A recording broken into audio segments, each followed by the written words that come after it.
Hi అండి. Welcome back to my channel. ఈ పల్లి గింజలు మా రిలేటివ్స్ ఇచ్చారు. దాదాపు 6 మంత్స్‌కి ఎక్కువ అవుతుంది ఇవి ఇచ్చి. ఒలుద్దాంలే అని వాటిని అట్లనే పక్కకు పెట్టేసి ఉంచిన. తీరా ఇవేం ఒలుస్తాం, ఇన్ని కాయల్ని పడేద్దాంలే అనుకున్నా. కానీ అదే టైంకి మా మమ్మీ మా ఇంటికి వచ్చుండే.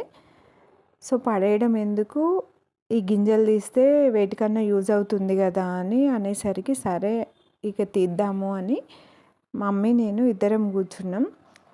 అప్పటి కాలంలో ఇలా ఒలవాలి అంటే చాలా టైం పడుతుందని ఏదన్నా వెయిట్ ఉన్నవి కానీ కర్రలు కానీ కొట్టి ఈ ఎండిపోయిన పొట్టంతా సపరేట్ చేస్తుండే. సేమ్ మా అమ్మ కూడా అలాగే చేసింది.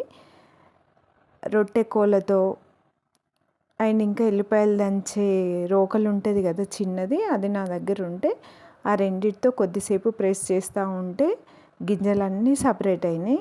తర్వాత వీటిని అంతా చాటలోకి తీసుకొని కొంచెం కొంచెం చెరిగేసరికి పొట్టంతా సపరేట్, గింజలన్నీ సపరేట్ అయ్యి చూడండి గింజలు ఎంత బాగా వచ్చాయో.